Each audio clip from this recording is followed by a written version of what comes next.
ক্ষীরময় সিন্ধু যেমা প্রাণ বন্ধু তুম্ভে তো জগত পতি হে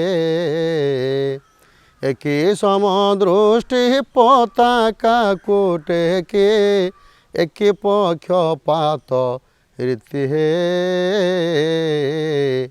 কেকি দেলা মুন দেলি হে কেকি দেবা অবা মু অবা ন দেবা ঘেনিয়েতে সরি হেলি হে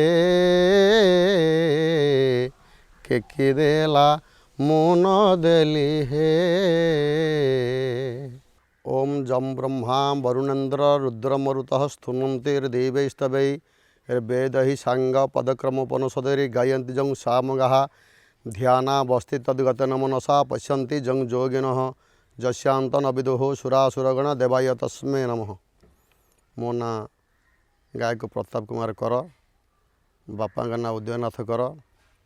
ଗତ ଏପ୍ରିଲ 24 ତାରିଖ 2025 ମସିହାରେ ବାପାଙ୍କର ହଠାତ୍ ହାର୍ଟ ଚୋକ୍ରେ ଦେହାନ୍ତ ଘଟିଛି।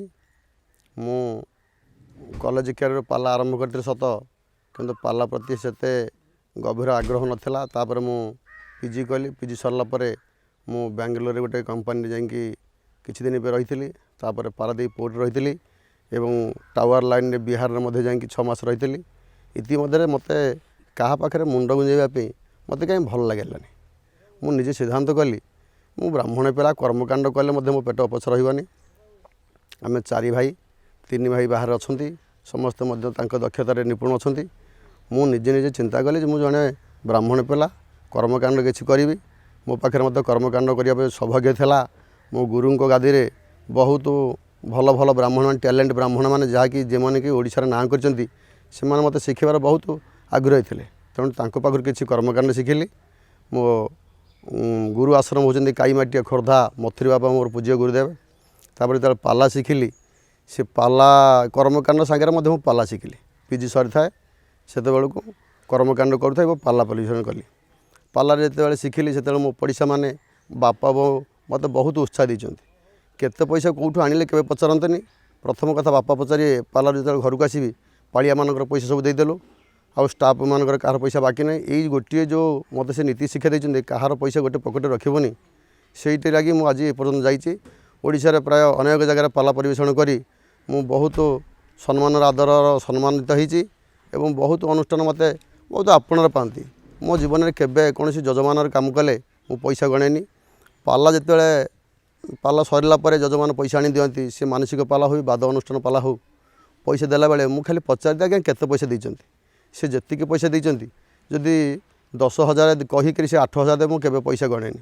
ଏଇଟା ମୋର ଗୁରୁଙ୍କର ଆଜ୍ଞା ଗୋଟେ। ମୁଁ କେବେ ଜୀବନରେ କେଉଁଠି ପଇସା ଗଣିନି କି ଆଜି ପର୍ଯ୍ୟନ୍ତ ମୋତେ ପଇସା କେଉଁଠି ମୋତେ ଅଭାବ ହେଇନି। ଏବଂ ଏ ପାଲା ଦ୍ୱାରା ମୁଁ ଏତେ ନିଜକୁ ନିଜେ ହଜେଇ ଦିଏ। ମୁଁ ଯେତିକି ଦିନ ବାହାରେ ପାଲା ପରିବେଷଣ କରେ, ମୋ ଘର ଦ୍ୱାର ସଂସାର ମୋର କିଛି ମନେ ପଡ଼େନି। ପୁଣି ଆସିଲା ପରେ ସଂସାର ଚାଲେ।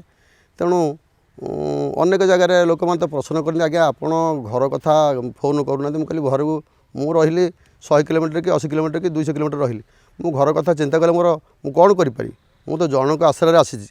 ସିଏ ଭଗବାନଙ୍କ ଦ୍ୱାରା ସବୁ ସମ୍ଭବ। ଭଲ ମନ୍ଦ ତାଙ୍କ ଉପରେ ଛାଡ଼ି ଦେଇଛି। ତେଣୁ ଯେତେବେଳେ ପାଲା ଗାଇବାକୁ ଯାଇ ଏଠି ବାପା ମାଆଙ୍କୁ ନମସ୍କାର କରି ଯାଏ, ପୁଣି ଆସିଲେ ନମସ୍କାର କରେ ଏବଂ ମୁଁ ଗୁରୁଙ୍କ ଯଥା ଜାଗାରେ ମୁଁ ଯେଉଁଠି ଥିଲେ ବି ଗୁରୁଙ୍କୁ ମୁଁ ସମ୍ମାନ ଦେଇକରି ମୁଁ ପାଲା ପରିବେଷଣ କାମ ଆରମ୍ଭ କରେ। ମୁଁ ଯେତେବେଳେ ନୂଆ ନୂଆ ପାଲା ଗାଇଲି, ସେତେବେଳେ ମୋତେ ଭୟ ଥିଲେ ମଧ୍ୟ ମୁଁ କୌଣସି ଜାଗାରେ କେବେ ପଛକୁ ଯାଏନି। ଆସ୍ତେ ଆସ୍ତେ ଲୋକଙ୍କର କଥା ଶୁଣିକିରି, ପାଲା ଗାୟକମାନଙ୍କର ପାଲା ଦେଖିକିରି ମୁଁ ବହୁତ କିଛି ଆଗକୁ ଯାଇପାରିଛି। ବହୁତ ତ କହି ହେବନି, ଏତେ ବଡ଼ ଜ୍ଞାନ ସମୁଦ୍ର ଭିତରେ ଆମେ ନିମିଷ ମାତ୍ର ପାଣି ଫୋଟକାଠୁ ଆହୁରି କମ୍। ତେଣୁ କିନ୍ତୁ ଯେତିକି ଆମେ ଯେଉଁଠି ପାଲା ଗାଇଛୁ, କୌଣସି ଜାଗାରେ ଏପର୍ଯ୍ୟନ୍ତ ଲୋକମାନେ ମୋତେ ଅସମ୍ମାନ କରିନାହାନ୍ତି। ମୁଁ ସେଇଥିଲାଗି ନିଜକୁ ନିଜ ସବୁବେଳେ ଭାରି ଖୁସି ମୋତେ ଲାଗେ ଯେ ମୁଁ ଅଳ୍ପ ବିଦ୍ୟାରେ ଏତେ ଜାଗା ପହଞ୍ଚି ପାରିଛି। ଆଉ ଲୋକମାନେ ମୋତେ ଏତେ ଆଦର କାହିଁକି କରୁଛନ୍ତି? ମୁଁ ତ ସେମିତି ଜ୍ଞାନୀ ଲୋକ ନୁହଁ କି ଏତେ ଜ୍ଞାନୀ ପାଲାବାଲା ହେଇନି, କିନ୍ତୁ ମୋତେ ଏତେ ଲୋକମାନେ କଲ୍ ଦେଉଛନ୍ତି ଏବଂ ସମସ୍ତେ ଭଲ ପାଉଛନ୍ତି କାହିଁକି?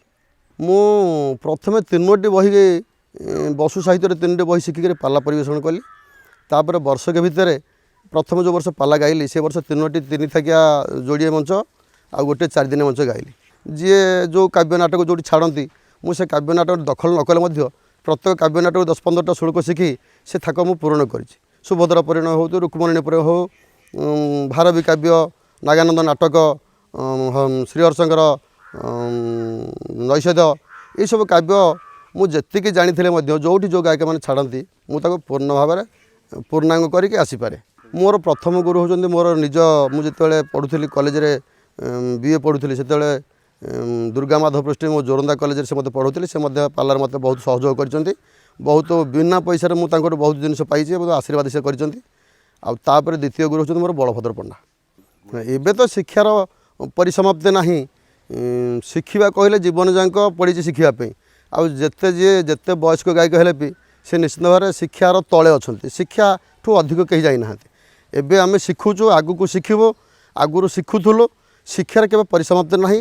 ଯେଉଁଠି ପାଲା ପରିବେଷଣ କରୁଛୁ ଯଦି ସେଇଠି କୌଣସି ଗାୟକ ଭଲ ଚୌପଦୀରେ ଗାଇଲେ କି କୌଣସି ଭଲ କଥାଟିଏ କହିଲେ ତାକୁ ମଧ୍ୟ ଆମେ ମନ ଭିତରେ ରଖି କେମିତି ଏଇ ପରିବେଷଣଟା ଆମ ଆଗରେ ହୁଅନ୍ତା ଆମେ କେମିତି କରିପାରନ୍ତୁ ତାକୁ ମଧ୍ୟ ସତ ଚେଷ୍ଟା କରି ତାକୁ ମନ ଭିତରେ ଆଣି ତାକୁ ପରିପ୍ରକାଶ କରୁଛୁ।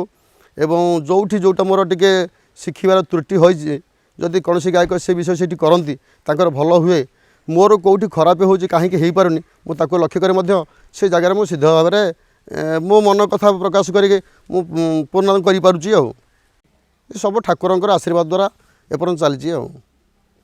ଆଉ ବାପା ମା ଗୁରୁଙ୍କର ଇଏ କୃପା ନହେଲେ ଏଇ କଥା ହେଇପାରିବନି। ଯାହା ହଉ ସେ ଗୁରୁଙ୍କୁ ସେ ବର୍ତ୍ତମାନ ଗୁରୁ ବଳଭଦ୍ର ପଣ୍ଡା ଶରୀର ନଥିଲେ ସ୍ଥୂଳ ଜଗତରେ ନଥିଲେ ମଧ୍ୟ ସୂକ୍ଷ୍ମ ରୂପରେ ନିଶ୍ଚିନ୍ତ ଭାବେ ମୁଁ ଅନୁଭବ କରିଛି ଗୁରୁଙ୍କର ଆଶୀର୍ବାଦ ମୋ ପ୍ରତି ଅଛି। ନହେଲେ ମୁଁ ଏତେ ବାଟ ଯାଇପାରିନଥାନ୍ତି।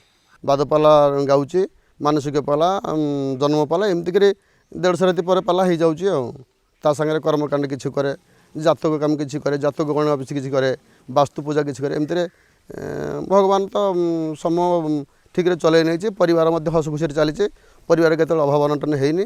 ଆଉ ସମସ୍ତ ଲୋକମାନଙ୍କର ଭଲ ପାଇବା ଓ ମୋ ବାପା ମାଆଙ୍କର ଭଲ ପାଇବା ଆମ ଗୁରୁଙ୍କର ଆଶୀର୍ବାଦ ଲାଗି ମୁଁ ଆଜି ଭଲ ଜାଗାରେ ଆସି ପହଞ୍ଚି ପାରିଛି। ମୋ ମନରେ କେତେବେଳେ ଅଶାନ୍ତି ନାହିଁ। ମୋ ପରିବାର ମଧ୍ୟ କେତେବେଳେ ଅଶାନ୍ତି ମୋ ଉପରେ ହେଇନାହାନ୍ତି। ମୋର ପୁଅଟିଏ ଝିଅଟିଏ।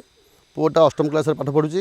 ଝିଅଟି ଗଲା ବର୍ଷ ଠାରୁ ଶିଶୁ ମନ୍ଦିରରେ ନାଁ ଲେଖାଇଛି।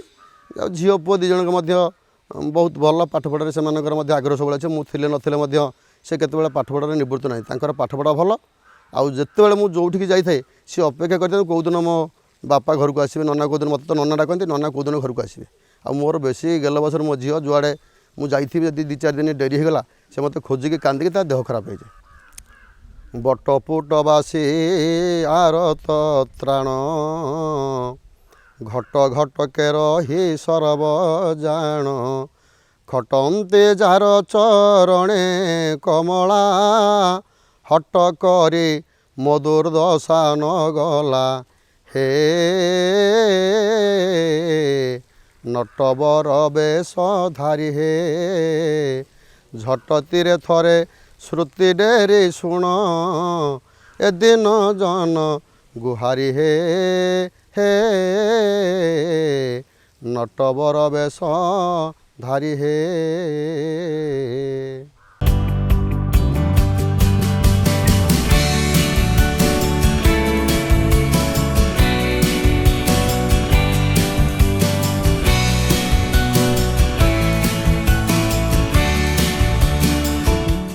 अधिकरू अधिक पाला देखिबा पई आमो चैनल सब्सक्राइब करंतु।